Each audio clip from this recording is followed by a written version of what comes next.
यो रेड बटनमा क्लिक गरेर सब्स्क्राइब गर्नुहोस् टेक साथै युट्युब च्यानललाई अनि यसको छेउमा भएको बेल आइकनलाई पनि दबाउनुहोस् ताकि लेटेस्ट अपडेट भिडियोजहरुको जानकारी पाइरहनको निम्ति। फोटोशप सीसी भर्सनमा कसरी सेलेक्सन अनि फोटोको ब्याकग्राउन्ड चेन्ज गर्नु त्यो म आजको यो भिडियोमा बताउने छु। त्यसैले यो भिडियो सुरुदेखि अन्तसम्म हेर्नुहोला। नमस्ते, मेरो नाम हो अजित, टेक साथै युट्युब च्यानलमा स्वागत गर्दछु। आउनुहोस् अब सुरु गरौँ।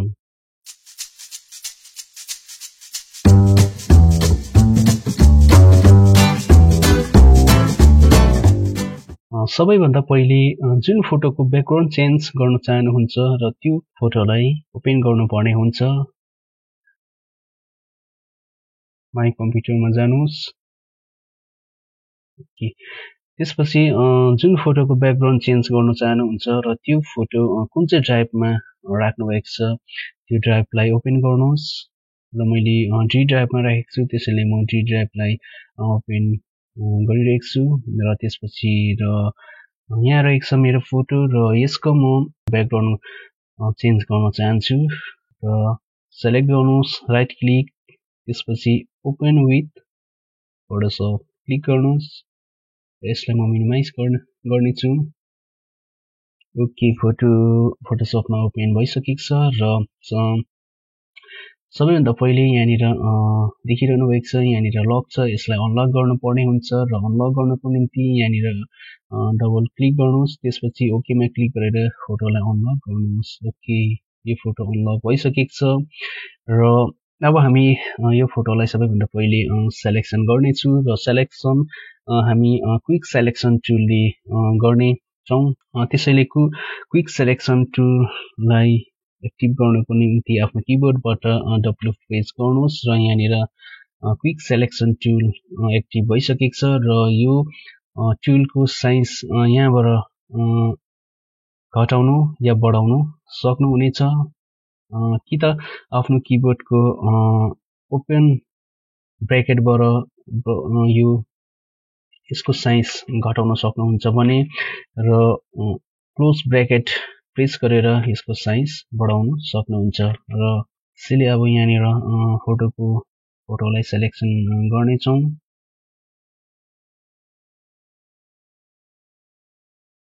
ओके, सेलेक्सन भइसकेको छ। र यहाँनिर पनि सेलेक्सन गर्नुपर्ने हुन्छ है, यहाँनिर पनि सेलेक्सन गर्नुपर्ने हुन्छ। र सबैभन्दा पहिले यहाँनिर सेलेक्सन यो मुनि सेलेक्सन गर्नको निम्ति आफ्नो किबोर्डबाट शिफ्ट प्रेस गरेर यसलाई सेलेक्सन गर्न सक्नुहुन्छ यसरी है। र यसलाई यो पुरै फेरि सेलेक्सन गर्नुपर्ने हुन्छ। र यसको निम्ति आफ्नो किबोर्डबाट अल्ट प्रेस गर्नुहोस्। अल्ट प्रेस गरेर यहाँनिर सेलेक्सन गर्नु सक्नुहुन्छ है, यसरी सेलेक्सन गर्नुहोस्।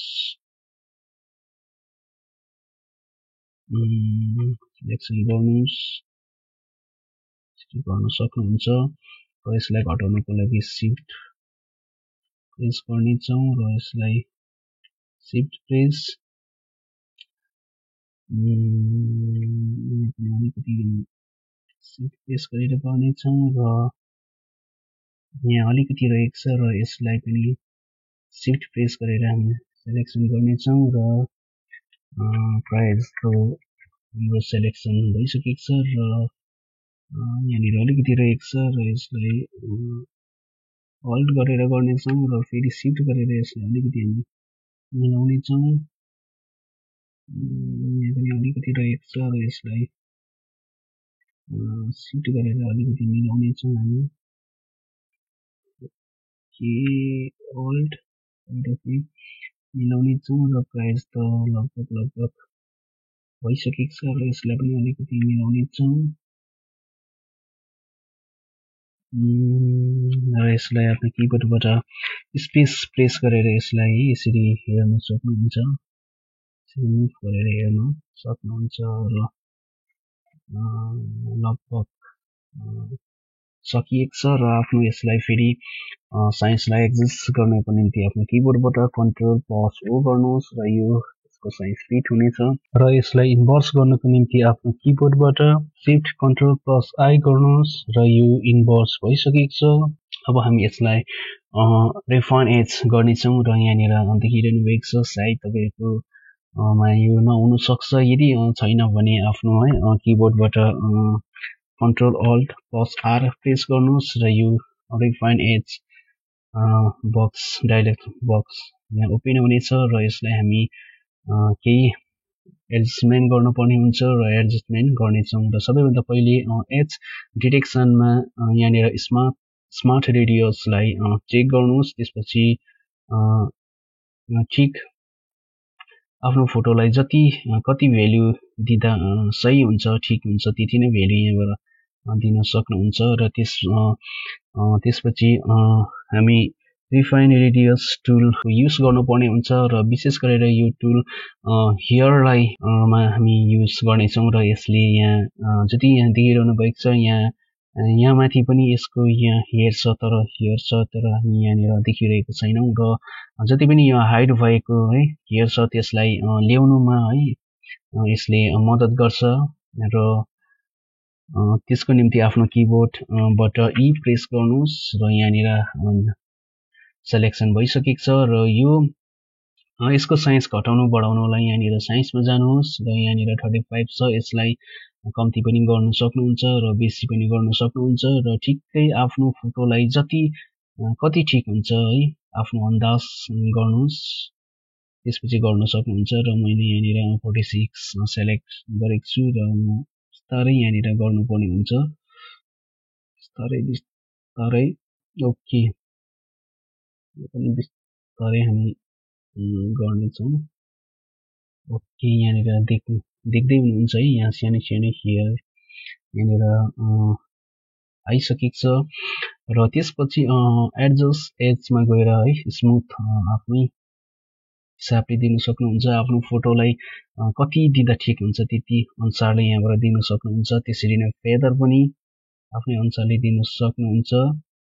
त्यसपछि कन्ट्रास्ट पनि आफ्नै हिसाबले दिन सक्नुहुन्छ है। त्यसपछि शिफ्ट एज पनि आफ्नै हिसाबले दिन सक्नुहुन्छ र यस माइनसमा दिनुपर्ने हुन्छ र माइनस यहाँ जति पनि दिन सक्नुहुन्छ। र त्यसपछि आउटपुट डिकन्टामिनेट कलर्सलाई चेक गर्नुहोस्। त्यसपछि एमाउन्ट 50 देखि 75 या त्योभन्दा ज्यादा पनि दिन सक्नुहुन्छ र आफ्नो फोटोलाई कति दिँदा ठिक हुन्छ त्यो विचार गरेर है त्यो अन्दाज गरेर यहाँबाट दिन सक्नुहुन्छ। र म एमाउन्ट दिनेछु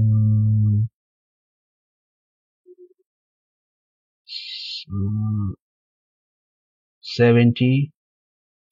त्यसपछि आउटपुट 2 मा जानुहोस् र न्यू लेयर पनि गर्न सक्नुहुन्छ र new layer with layer marks पनि गर्न सक्नुहुन्छ। New document yeah new document with new marks र म बाइ डिफल्ट यसलाई न्यू लेयर विथ लेयर मार्क्समा छोडिदिनेछु। त्यसपछि ओके गर्नुहोस्।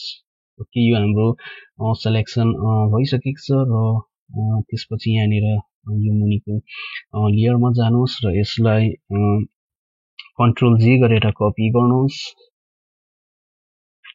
ओके त्यसपछि यहाँ यो जुन चाहिँ बीचको छ लेयर यसलाई हामी यहाँनिर भिजिबल गर्नेछौँ। ओके त्यसपछि यहाँनिर जानुहोस्। त्यसपछि यहाँनिर कुनै पनि कलर यहाँबाट पिक गर्न सक्नुहुन्छ र म यहाँ जति छ त्यति नै म जस्तो छ त्यस्तै म छोडिदिनेछु। त्यसपछि आफ्नो किबोर्डबाट shift plus backspace press गर्नुहोस्।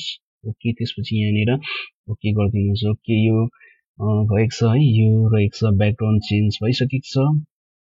अगाडिको ओरिजिनल फोटो यस्तो रहेको थियो है यहाँ ब्याकग्राउन्डमा यस्तोहरू छ है यहाँनिर देख्न सक्नुहुन्छ र हामीले आफ्टर यस्तो गरेको छौँ र यसरी नै कुनै पनि फोटोलाई सेलेक्सन गरेर ब्याकग्राउन्ड चेन्ज गर्न सक्नुहुन्छ र है आफूले चाहेको जस्तो ब्याकग्राउन्ड दिन सक्नुहुन्छ र अरू पिक्चरहरू पनि यहाँनिर ब्याकग्राउन्डमा दिन सक्नुहुन्छ या त कुनै कलरफुल है पिक्चरहरू दिन सक्नुहुन्छ। जस्तो है आफूलाई इच्छा लाग्छ त्यस्तै गर्नु सक्नुहुन्छ। र यदि यो भिडियो हेल्पफुल लागेमा लाइक गर्नुहोस्, कमेन्ट गर्नुहोस् अनि आफ्नो साथीहरूलाई सेयर पनि गरिदिनुहोस्। अब तपाईँ मेरो भेट अर्को एउटा एक्साइटिङ ट्युटोरियलको साथमा हुने नै छ। त्यतिन्जेलको लागि आफ्नो ख्याल गर्नुहोस्। Bye bye.